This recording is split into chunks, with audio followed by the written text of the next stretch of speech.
All right, so we're moving on. So to get to the next part, for our next part, we're going to go ahead and open our Desmos calculator. I'm going to click view as a student so we can all be on the same page. So remember all the calculators that we need, or the tools or whatever. If it's a general resource, I'm going to put it here. So our calculator, and we need Desmos. So I'm going to click on Desmos, and it's going to open. And so there's our Desmos. And then I'm going to pull up our notes. So you should have completed your exit ticket.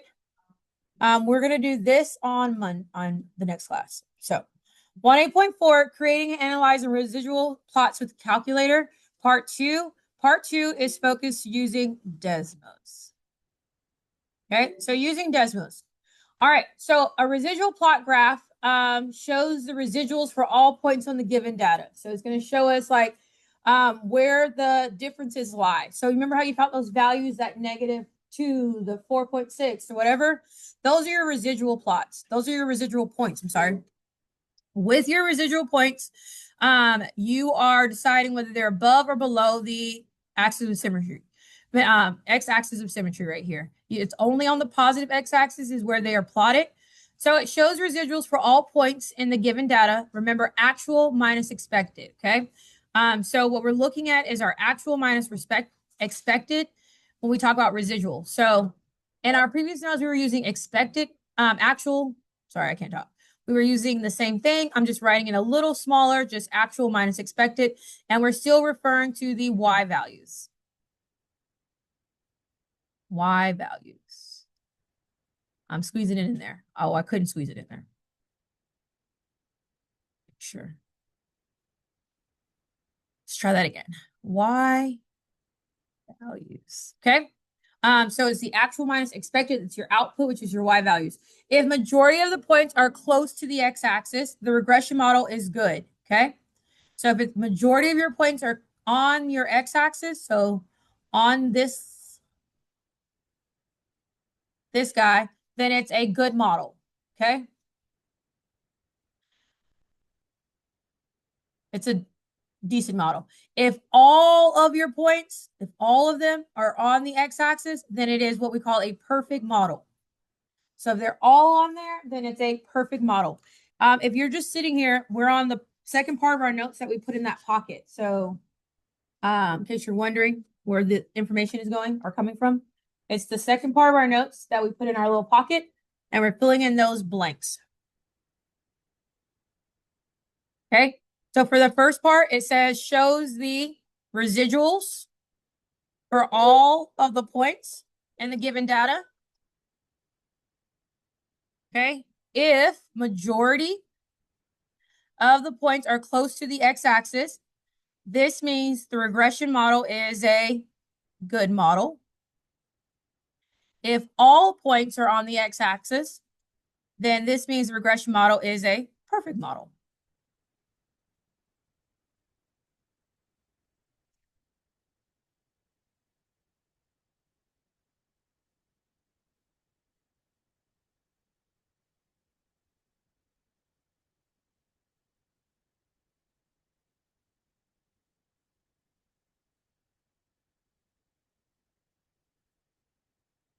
Okay, so those are our blanks. Now, what I'm going to show you are the steps to do this in the TI-84. However, I'm not going to model it in the TI-84 because I feel like this is something better in Desmos, which is why I said we're going to do it in Desmos, right? So I think it's better to be done in Desmos.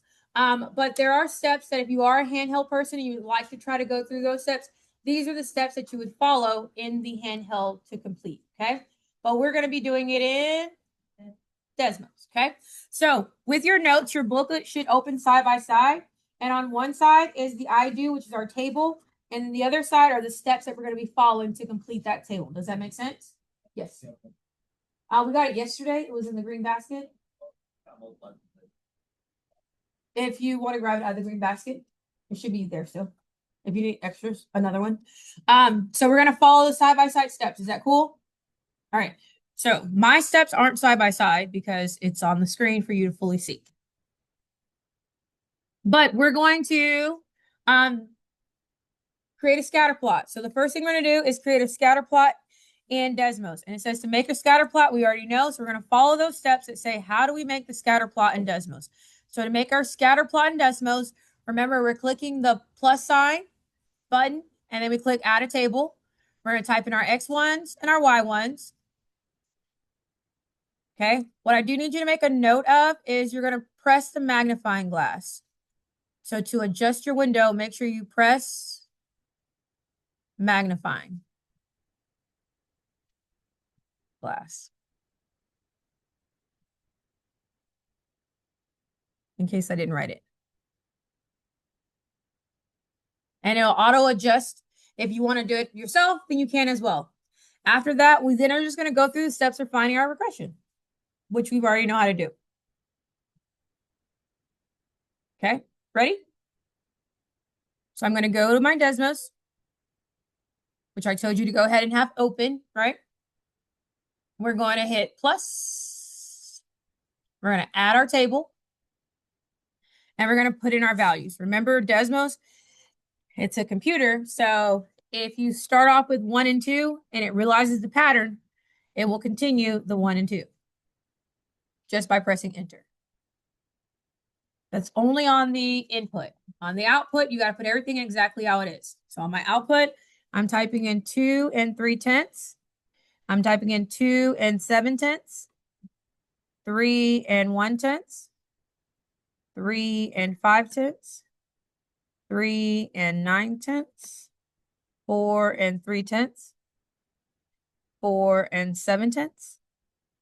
5 and 1/10. 5 and 5/10. And 5 and 9/10.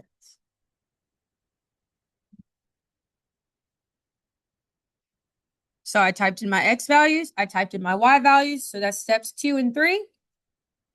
And now we're going to let Desmos graph the points. Instead of me adjusting the window, I'm just going to click the little magnifying glass right here and let it adjust so that I can see all my points. Can I get a thumbs up if your screen is here?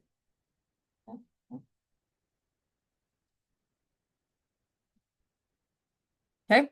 Remember, all I did was type the points that we already have. So scatter plot is created. Next, it says for us to find our regression of our equation. We talked about finding regression of our equation earlier this week. To find the regression of our equation, we are going to practice typing it in just so that we get in the habit of it. But you also have the little feature right here. This is your little regression button. You see how when you hover over it, it says what? Add regression. So there's also that option. You click, you hover, and it's going to say it's a linear regression. Okay. If you don't remember that little hover button, then you also can remember to just type in y1 tilde mx1 plus b. So I'm giving you multiple things that you can pick from, decide which one works best for your brain, and roll with it. Okay. Because notice they're going to both give me the exact same thing. Did it fit? Is anything different? Nope. Same. Okay. So that's our regression. So we're going to write, it says find your regression model. So in our notes, we can go ahead and write what was our regression equation. We have f of x equals what?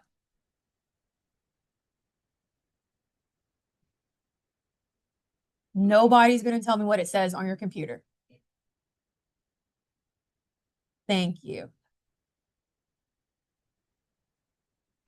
Okay. It was really just in front of your faces. You just had to talk to me for that.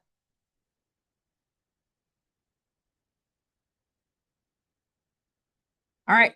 So, question. How do we find our residual plot? How do I get the values that we did in the TI-84 where we had to subtract and get each value? How can I make the TI-84 do that for me and find my residual plot? So let's go back there. So back over here, do you see where it says plot? You literally click it. There are your residual values. You click it. And in this case, our actual and our predicted are exactly the same. So their residual is what? 0. Does that make sense?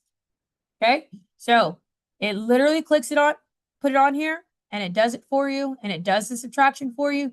What it doesn't do is find your sum, okay? Which is fine. We'll talk about how to find the sum in the next one. All right, how do you feel?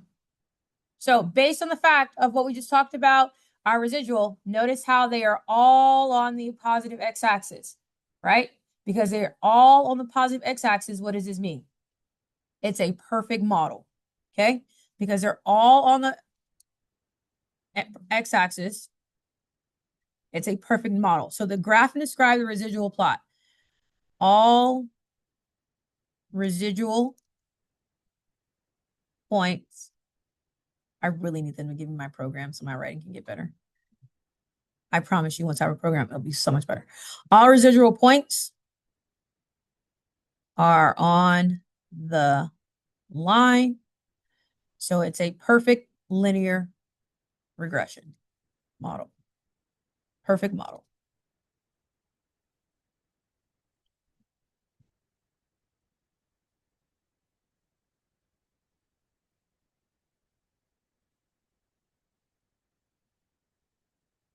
Okay. How do you feel? I told y'all Desmos is, I was like, oh, we'll learn Desmos, but it is the easier one. It's just not as satisfying, I feel. Okay. Now, if you needed to know your sum, step 7 in your notes tells you how to find your sum.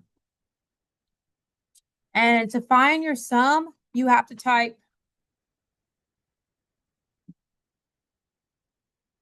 It says what we're typing. Total. Do you see that? So to find our sum, we're typing total, like literally type the word total. When it straightens up, that means it recognizes it of E. So parentheses, it's double parentheses because we have to square. E. To make a subscript, you're going to press shift and dash. And that allows you to make a subscript.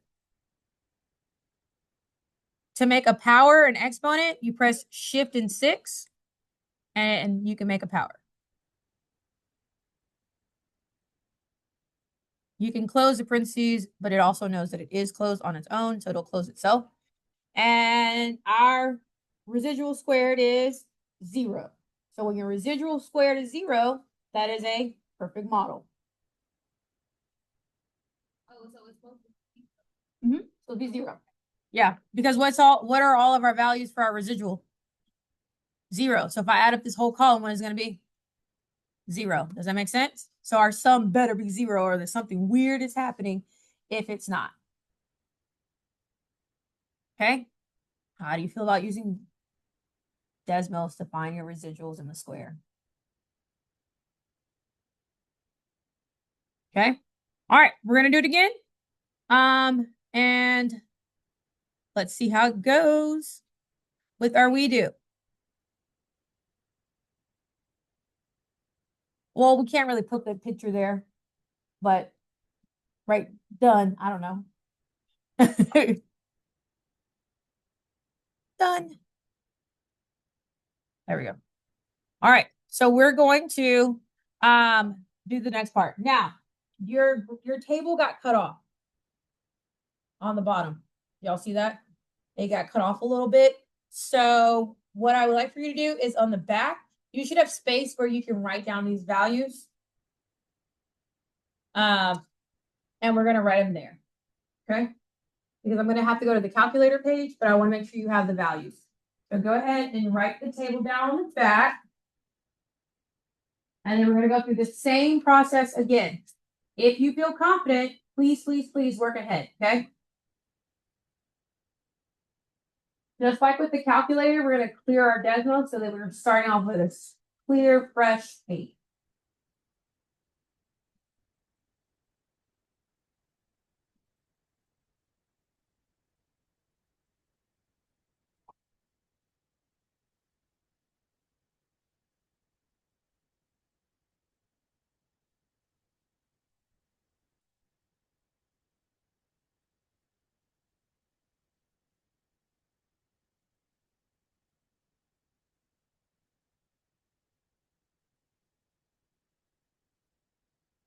Are we ready? Everyone got them written down?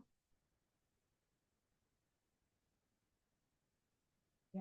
Okay. because I'm going to take it away and I want to make sure that you have it to keep going. All right, so back to Desmos, and we're going to clear Desmos. We're going to start new. Literally to start new, I think you just have to refresh the page because you can't save. And so on this version, you just have to refresh and everything should go away. So if you hit the little refresh button, does everyone have a clear page? Okay, now you're going to input those values. So we're pressing add a table and we're putting those values in. Remember, it's a smart computer. So once it realizes there's a pattern between my first two inputs, I can press enter and it'll follow those all the way through. Your output, you have to type in every value. And again, you are working ahead because you understand what is happening. Because you're geniuses.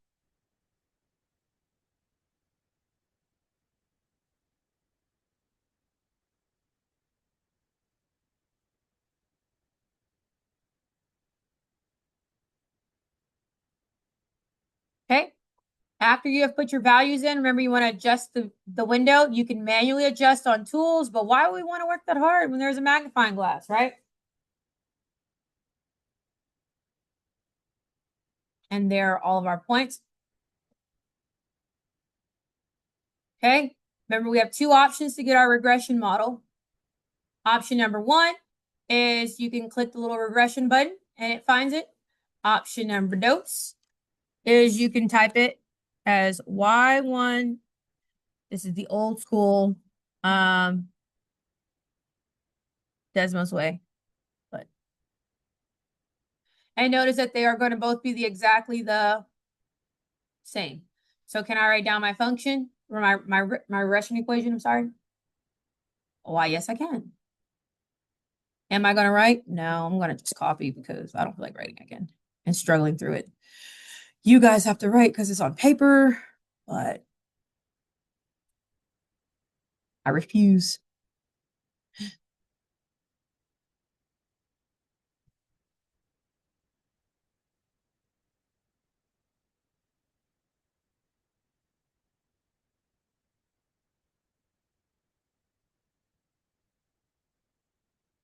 Okay.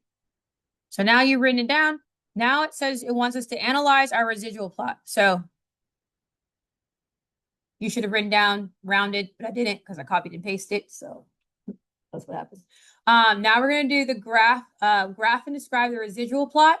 What does it tell you about your plot, about your data? So remember to do that. That's when we're pressing the little E1. Okay.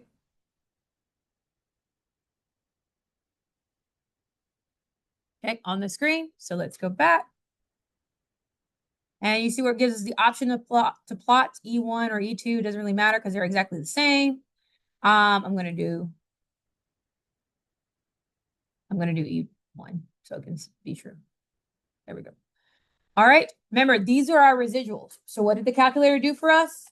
It automatically went through and subtracted our actual from our expected. Okay. So even though we don't see that in between piece, that third column, this is what it is. So this is our E1. Looking at this scatter plot and looking at the residual, notice that our residual model here is kind of creating a pattern, right? And it's not close around the x-axis. So what this tells us is that a linear function probably is not the best model. Do we see that? Based on the residual pattern, it looks like it probably more is a quadratic model, right? Because you can kind of see how your blue dots are going. Okay. So this is what it says when it says, what do you notice? So what do we notice about our regression is that one, it is not evenly scattered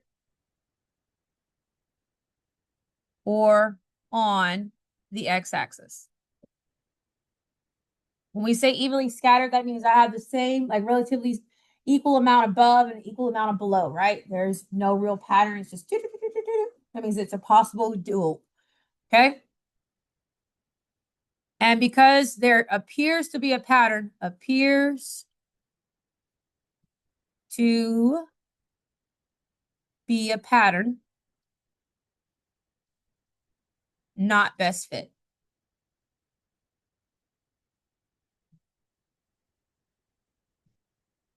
Okay? So because there appears to be a pattern, it is not our best fit. Make sense? Okay? So we're going to come over here.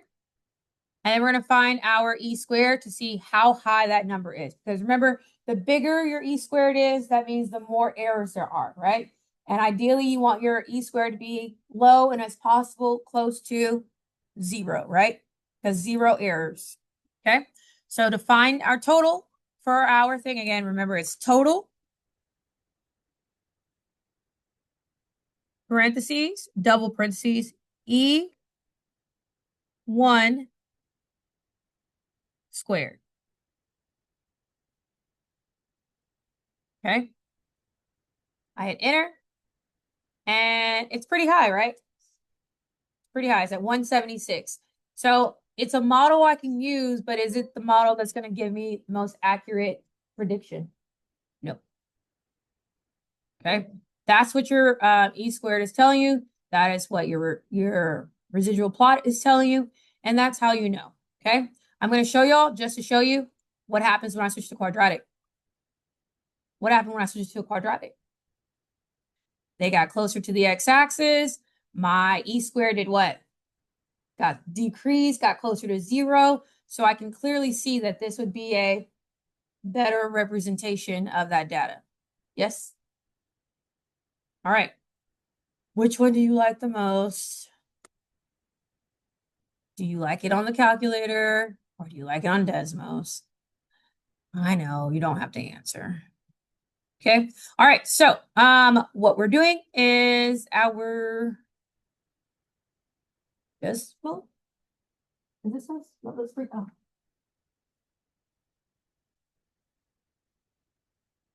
I think that this time. You're so smart. It didn't work still.